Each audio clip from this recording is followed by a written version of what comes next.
A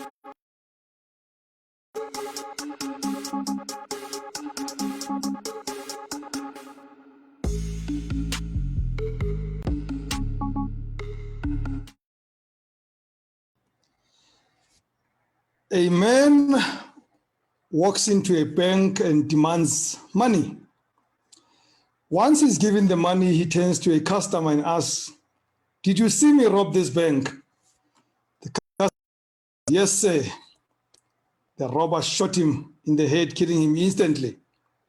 And then the robber walked to Temba, who was standing next to Zodwa, and asked Temba, "Did you see me rob this bank?" And Temba replied, "No, sir, I didn't, but my wife did." Good evening. Whew. Yeah, I'm going to need Dr. T more than I have ever needed him tonight. So I just learned very sadly that my laptop has packed up. I'm so dejected. I just bought this thing just over a year ago. I mean, the guarantee lapsed in July, I think end of July this year. And there, it's gone. It's gone. My laptop is dead because of some freak accident, really. Nothing to do with me, which is even sadder. But, you know, I pulled out this old friend from 100 years ago. He's old, but as you can see, he still grinds. So the show goes on. Good evening, dear hustlers and friends. And if you are joining us for the very first time, a special welcome to you to Talk with Rhymes Live. You have just made one of the best decisions of your business and personal life. As they say, where I come from, kuzowina wena. We are live on Facebook and Instagram, and you can find our episodes on YouTube. Please like, follow, and subscribe to our pages on all platforms. We are Talk with Rhymes on all of them. Also, please participate on our viewer survey. We got a monkey survey that's going on Facebook. It's on your screen as we speak.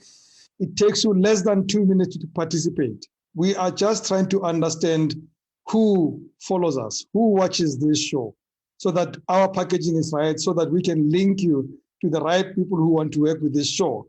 We don't want to bring the wrong people that you are not interested in. So please participate. Good evening, Dr. T. Good evening, my brother. How are you? I am dark and lovely. Thank you for asking. How are you? No, I'm well. I'm excited, man. Excellent, excellent. And everybody, remember to participate in this communication, rather this content production. That's what it is. It's a content production between me and Dr. T. Please comment on Facebook, Instagram, and Twitter, or send us a WhatsApp voice note on 067-271-8239. Only voice notes, folks. We do not read text on that platform. For any other communication with us, send us an email to admin@talkwithrhymes.com. You know, like Dr. T, we international people. We don't do that. Okay, no. Let me shut up now. Dr. T, let me remind you of this quote of you that still gets me excited. In life and all its facets, you don't get what you deserve. You get what you negotiate. The art of negotiation, Dr. T. Let's recap where we left off yesterday before we move on to where we want to go to tonight. Sure, my brother. Negotiation, I believe, is one of the most important skill sets that someone needs to have. Remember, for anybody to be successful, you need the mindset, you need the skill sets, and you need the tool sets. And so negotiation stands out as a very important, very critical tool as a key definer of success in anybody's life. And it is true, you don't get what you deserve, you get what you negotiate, you know, and that's just how life goes. You know, if people are well equipped in their ability to negotiate, we will go home full, you know, satisfied and full of pride. A lot of time, Rams, you know, we don't know how to negotiate. We sell ourselves desperate. We are bought very cheap. We work very hard, we go home without the reward because we don't know the language of negotiation. But you know, Dr. T, where you get me even most is that we actually negotiate every day. It is not a once-off. It does not only happen at work. It does not only happen when you are accosted by the Metro Police. We actually negotiate with our spouses and children and customers and clients. We always are negotiating. Oh yes, oh yes, oh yes. Life is really a continuous or a progressive process of negotiation, and that is why it's a very, very key skill that one needs to have, because in every area of life you are negotiating, whether you like it or not, whether you know it or not, day in and day out you are negotiating. Remember, we defined negotiation as a way of satisfying your interests or a way of getting what you need or want. So immediately that implies that there are other people within that matrix. You know, we also looked at negotiation as a form of persuasive communication. You need to know how to engage in persuasive communication, not dictatorial communication, but persuasive communication, you know, so that, you know, people you can really get along, you can move along in life. We also looked at negotiation as an opportunity to solve a problem in collaboration with a partner. Now that starts to influence the way we see a negotiation, or the skill or the art of negotiation. You know, it's not an opportunity to beat an opponent, you know, squeeze as much as possible out of somebody. No, it's an opportunity to collaboratively solve a challenge, you know, and that's what's very, very important. And we also spoke about the fact that negotiation is a process. It is a process. It's not an event. Negotiations don't start like what they do. No, we are going in for negotiations and then you get into the demeanor of negotiating when you sit at the table. No, negotiation is a process. From the moment there is a perceived need, you are already in a process of negotiation. You know, whether you talk first or you initiate a meeting or whatever it is, the moment there is a need, the negotiation is on. And so that skill needs to be resident within you, because we also say negotiation is simply the art of bargaining. You know, it's a process of persuasive communication that begins as soon as you recognize an interest that you can't satisfy on your own. Therefore, you've got to engage the other party, or you've got to engage externally. You need to be a good negotiator. And then we spoke about the possible outcomes of a negotiation process, Dr. T. Quickly, let's recap on those. Absolutely. In any negotiation process, there are several possible outcomes, of which the first one is either a win-lose. You know, one party wins, the other party loses. You know, and it always, you know, it's always a case where someone loses something and the other person gains over the other, you know, but there's always resentment that comes as an outcome, because the losing party will always resent the winning party, because they will feel that they've been done in as far as that process was concerned. And then there is a second one, which is a lose-lose, where both parties lose, you know. I'm sure you've heard of the concept of sour grapes, you know, yes. Where I will spoil it for everybody, you know, and just because I can't have it, no one else can have it, kind of thing. You know, that is a lose-lose, where I say, let me rather spoil, you know, the talks for everyone just because I can't get what I want, you know. And then, of course, number three, there is the partial win, partial lose, you know, where both parties get what they want, but neither has their interests fully satisfied.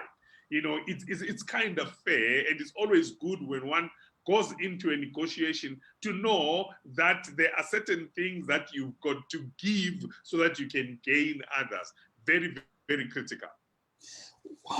What do I need in my arsenal, Dr. T, to negotiate better? What are those, you know, little nuggets that I need to prepare me to get into the war of negotiation? I think it's always critical, Rams, to be prepared, you know, be totally prepared. I mean, I gave a quote that a colleague spoke about a couple of weeks ago, where actually the Marines say, slow is smooth and smooth is fast. So it means slow is smooth. You've got to slow down and prepare, because if you can take the time to prepare, you become smooth. And once you are smooth, then smooth is fast, and that is why you can move ahead without too many glitches, because you took the time to prepare. We say 90% of the success of any production is in pre-production, how you prepare. So you will never really rise to the occasion when it comes to negotiation. You will always descend to the level of your preparation. There are a number of things that you need to know when you are going into a negotiation in terms of preparation. Know yourself, know what you want. Before you go in and sit down, before you engage in negotiation, have that clarified within your psyche. What is it which I actually want? Because you can go in thinking you want this, whereas you are not sure now you want that. And the moment you look confused, believe me, you have lost leverage. Leverage is very critical.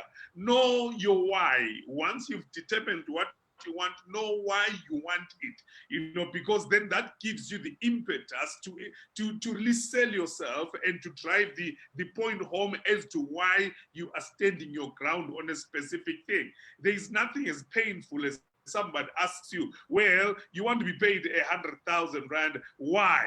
You're like, no, I don't know, I guess I like money. No, that is just not good enough. Dr. T, you remind me of, apparently a guy went for a salary renegotiation, and he put his feet on the table, and the boss man said, but why do you need so much money? And he said, well, you see, I got 3 kids with my wife and 5 other kids outside, and I still have to take care of other girlfriends out there. and that why did not help him at all. That didn't help him. You see, that's the problem. Number one, he just didn't know what he wanted, and he didn't know the why. You see, it was very flaky. Again, it comes back to preparation. It's someone who goes there saying, no, I will see how it goes. And it's a psyche that we have, a lot on our content. We actually sell this to ourselves and say, I will cross that bridge when I get there. And that's one of the most terrible statements that you can ever say to yourself about dealing with a certain situation. So know your why, know your priorities in the negotiation. These are my priorities. This is what I need to get. This is my base level. As if I can get this, I can let go of that. And also know what resources you are bringing to the table, because that is what creates value. How do you determine value? It's because I just can't come to a negotiation and I want a lot and I've got nothing to give. And negotiation is a quid pro quo. It's a give and take. I need to be able to say, well, for me to get this, I'm willing to give that. Know what you carry, know your strengths, know what you bring to the table. That is very important. Okay, let's get to the heart of tonight then, Dr. T. We've recapped. Now let's go to that part that I stopped you just as about you were to get into it last week, and I said, whoa, let's do it next week. 5 styles of negotiating. Let's talk about it. Yes. No, very important. Now the 5 styles of negotiating are premised on 2 approaches that determine the negotiating style. 2 key approaches. The first approach is what is called assertiveness. Right. Assertiveness is the ability to communicate your interests clearly and directly. It is the ability to stand up for yourself without stepping on anyone else's toes. Assertive people, Rams, able to ask for what they want and say no when they need to, and state how they feel in any situation. Assertive people also accept standards of fairness and they recognize the rights and the interests of others. So that's a premise or an approach that someone can have, that determines the negotiating style, assertiveness. The second style here is called people orientation. Now, this denotes sensitivity to the needs and feelings of others. It actually encompasses, traits like empathy, emotional awareness, and ease in social situations. In fact, those with a high orientation are generally sociable and likable. They are people-driven rather than task-driven. So when you are getting into a negotiation, your style can either be the assertive style, where you are going in and you're saying what you want, you're saying how you feel, or you can use the people orientation style that works on the principle of connection. I'm sure you've heard rams of some cultures where if you are going to negotiate on for business, they don't necessarily talk about the business. If you want to close a deal, no, they will have a meal with you. They'll have a meal, and during the meal, they don't even discuss the business. They talk about other things, and make you very, very comfortable. I had a negotiation like that only last week, Dr. T. I went to meet this fellow. I knew something was strange when the meeting request sent by his PA was 2 hours long. I thought this conversation should only take us 30 minutes. But actually, this guy took me, well, it was in his office, but he made it as if I was at his house. We had a meal, we had chat about his family and my family. It was amazing. By the time I walked out of there, I knew who I was dealing with. I knew the man. Right, it was amazing. Right.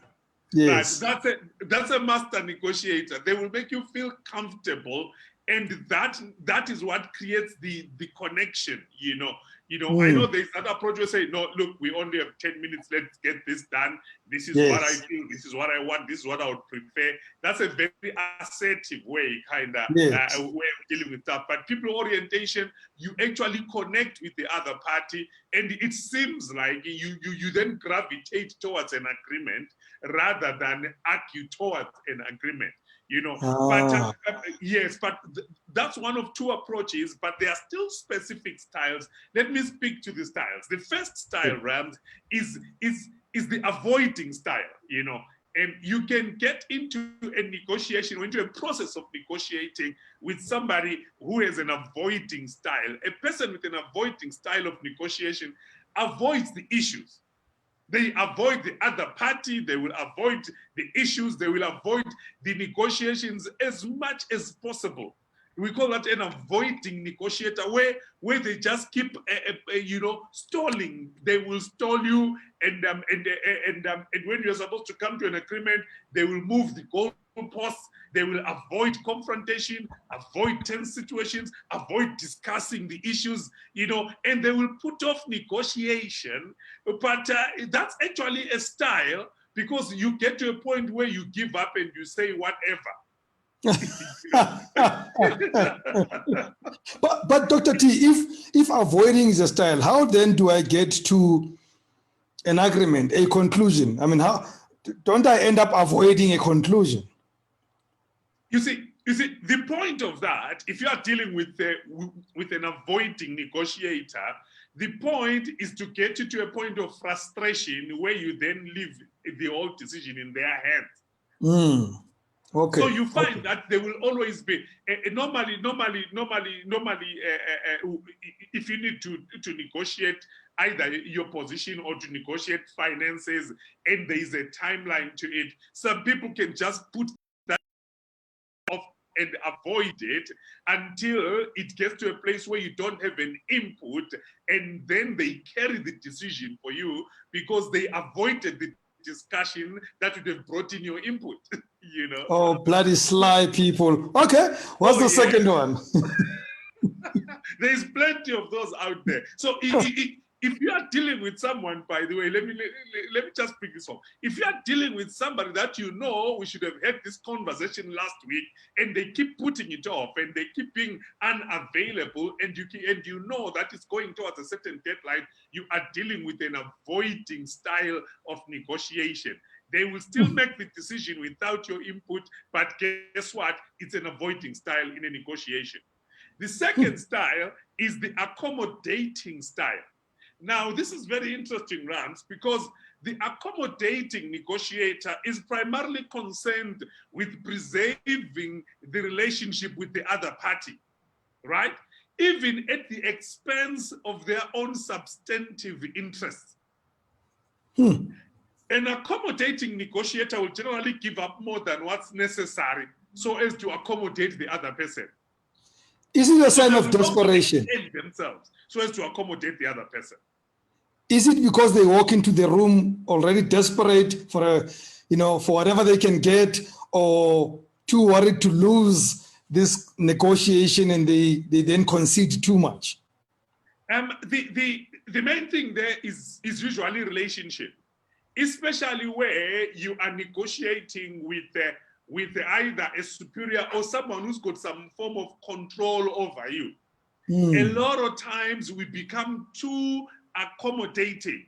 Now, when you focus on the other party's concerns more than your own, have you ever sat in a negotiation and it felt like you know what, you were almost begging to be there? When Yes. you are in a negotiation, you find that you are giving far more than you need to be because you want to maintain the relationship context, right? Now, here is the challenge. An accommodating negotiator helps the other party at their own expense. They try to win approval by pleasing the other party. These are the people that sit in a negotiation and say, yeah, well, look, you can give me whatever you can afford. They are saying, look, I don't want to lose the relationship, therefore I'm willing to take less. They will follow the other party's lead. So what should we do in this situation? I know you lead, I will follow type thing. Now, here is the challenge with that. The accommodating negotiators always go home with regret. They feel like they got the raw deal. They didn't get the best deal. Yes. They feel like the relationship is still there. They are grateful for that, but they feel done in. They always go home and feel like it just didn't go their way. Guess what? It's because they tried to be too accommodating. I may not know too many things about myself, Dr. T, but I know I am not an accommodating negotiator. Now, I do not do that to myself. That's progress, my brother. That's progress. Yes. And I think everybody, our viewers tonight need to find themselves. This is one of those sessions where you've got to locate yourself because you are one of either, you know. And that's why people end up hiring negotiators to go and speak on their behalf. That's why people have got managers, because we are good at shooting ourselves in the foot. Shoot ourselves in the foot, you know, because a lot of times we want to try and preserve relationships even at our own expense. There is nothing wrong with being fair to yourself. And there is nothing wrong with getting the reward that you deserve. There is nothing wrong with getting the value out of what you bring to the table. You don't have to beg when you've got the skill. You know, you've got to be fair, right? So the third style of negotiating is what I call the competing negotiator, right? Now, this style of negotiating is characterized by an emphasis on competition. It's an emphasis on self-interest and winning at the other party's expense. Now, a competitive negotiator uses power to effect a more favorable outcome. They will exploit the other party's weakness, you know, and they will wear the other party down until they give in. They may even use manipulation, dishonesty, play hardball. But for them, a negotiation is a competition. I've got to come out on top. Whenever there's a negotiation, they always want to come out on top, like corporate lawyers. Oh, yes. Okay. No, I get you. And I'm glad I'm not that guy either. You know, I don't behave that way. I try to get fairness in a negotiation. I confess. Let's get to the guy. I confess, Dr. T, that there is a bit of an avoider in me. There is a bit of an avoider. And in this case, it's because it's trying not to get into a confrontational space. So I avoid confrontation and try to negotiate a smoother deal. But I must say, I don't I don't compromise myself much, even in that position, but I try not to get into a conflict a lot. Lovely, lovely, lovely. Let's look at the last two styles. Then maybe we can sort of do a location, and maybe we can just ask some of our viewers to, just to post there which type of negotiator you are. They can just I'm this, I'm that, I'm that, I'm that. Let's just see. Let's just assess if people are able to really find themselves. The fourth one, Rams, is the compromising negotiator, right? The compromising style places a premium on fairness and balance, with each party making some sacrifice to get a part of what it wants or what it needs. So a compromising negotiator, they will always split the difference. And they believe in quid pro quo. It's a give and take type of process, right? And they seek a solution that is in the middle of the range, where everyone did not get all they wanted, but they all go home satisfied. Okay. Right. A compromising negotiator always says, well, are you good with that? I'm good with this. Are you good with that? They always check how the other person is at, because they want a win-win for everybody, right? So now win-win doesn't mean you get everything. It means we both get some, but we are both happy with the outcome, and we can go home feeling like it was worthwhile, Okay. Yeah, certainly we don't have a lot of people like that. This is a very aspired state in a lot of negotiations. And I know people will say, look, I'm the compromising negotiator, but very few actually are, very few can walk the fair road, And then the fifth one is what is called the collaborating negotiator. Now, negotiators with a collaborating style, they will seek an optimal outcome by focusing on mutual interests and trying to satisfy each other's needs. A collaborating negotiator deals openly and communicates effectively. They build trust. They listen to the other party. They exchange ideas and information. They seek creative solutions and strive to create value. And they see negotiation as an exercise in joint problem solving.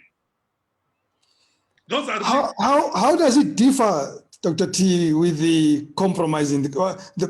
Compromising negotiation and collaborating negotiation sound very close to me, because the outcomes seem to be satisfactory to both parties. Absolutely, they are very close. But the collaborator goes on a journey with you, because they are there to build trust. They are there to have a very transparent process where you are working together towards a solution. It's not saying, look, this is what I want. How do you feel? Are you okay with that? What would you want? No, they're saying, look, here is a goal that we need to get to. To get to this goal, how can we work together and come up with solutions that can benefit both of us as far as the outcome is concerned?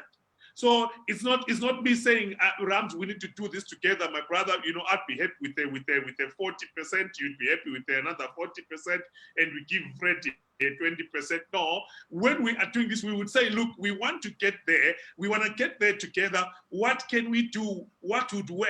You see, and then both of us come up with solutions that are going to take us towards an amicable conclusion. So a collaborative concept has no preconceived ideas. It has that space where we can come up with a solution. So yes, they are very close, but the collaborative one it's a journey we work together.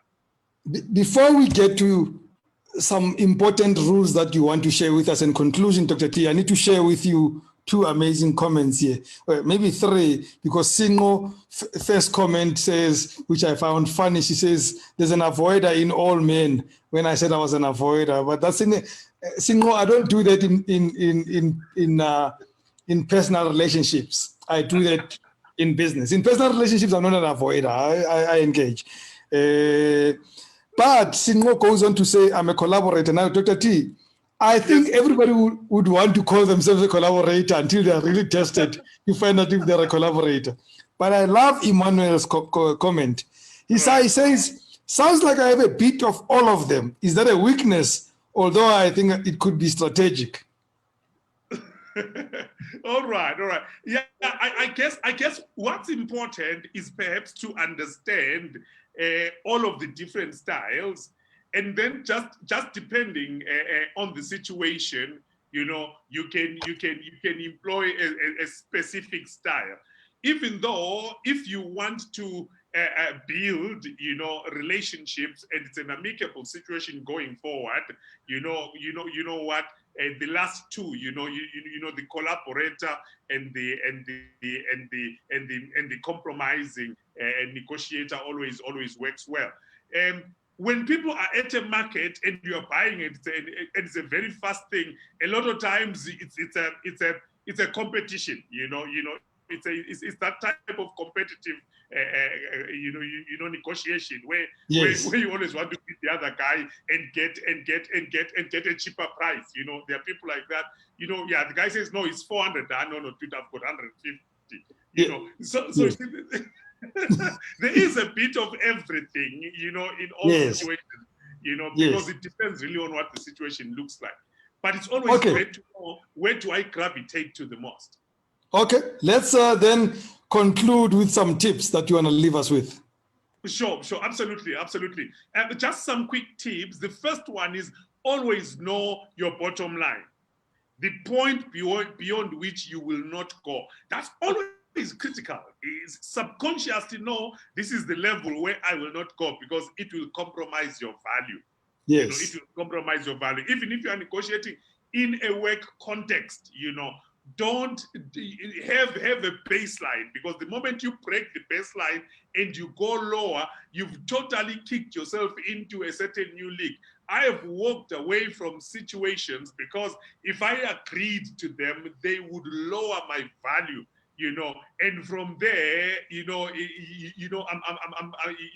just not worth it for me, So always know your bottom line. Number two, know what it is that you want. The goal at the end, the end product, the target. There is no use negotiating if you don't know what you're negotiating for. Right. Number three, always aim for a win-win. Don't be okay with coming out of a negotiation feeling like, I really whitewashed them today, I grabbed all of the wins, and the other party didn't get anything out of it. You might feel good about it, but you have created an enemy. Negotiations should never create enemies. They should create collaborators, and they should create colleagues, So never go with a one-sided win. Always have a win-win where you feel like the other person walked away with something as well. And then, of course, number four, be prepared. Always be prepared to give up certain things to secure other things, which means you need to be flexible and fluid. Have that as an expectation as you walk into a negotiation process. Don't let that be a happy outcome. Well, I know at least it was we're to give this, that. No, from the beginning, this is what we're prepared to give, because it's going to be a give and take. Right. And then always know as much as possible before you start. Knowledge is power in negotiations. Know who you are negotiating with, know what all the needs are, know what the available resources are, know everything. A lot of times we always mention a lower number because we never asked what was available at the negotiation table. That's why I'll always ask somebody, what is your budget for this? So that I can know what we're dealing with. Exactly. Because you say, no, it's 5 rand. And the guy says, I actually had 200 rand, but thank you so much. I'm going to take back the other 195. Why? Simply because you just didn't have the full information. And go for the best deal that you can possibly justify. And that's where always go for the best deal that you can possibly justify, because coming down later is easy, but going up later is almost impossible. Wow. Dr. T, we went past the 30 minutes of powerful content to give them 35 minutes of powerful content. So, excellent. We're going to stop right there. I think we got it. Guys are still telling us what kind of negotiators they are, but we have run out of time. Tomorrow, Opportunity Tuesday, please join us. Amazing opportunity for you if you're an SME in the startup space. Thank you so much, Dr. T, and have a great evening. Thank you, sir. Thank you. See you next week. Thank you. And from me, Rems Mabote, good night and God bless. Many of us, and perhaps most of us, have dreams to reach the top. But the first summit to climb in any journey is knowing yourself, your strengths, your weaknesses, your triggers, and your blanca any voyage. You need to first prepare the voyager. So why don't you join the Talk with Rems live webinar on the journey to self-discovery with our resident personal coach, Dr. Thando Sibanda. For only 350 Rand, you can buy your ticket to getting ready to achieve your success. Be part of this interactive 2 hours where Dr. T will be able to give you tools fit for your journey. Register on admin@talkwithrems.com or else uzoyithola kanjani. Right. So the concept of a boundary is not so much as keeping stuff out as much as clarifying what's in. Boundaries help you clarify your freedom. You can be yourself. You can be the best you can be because you understand the threshold of your influence.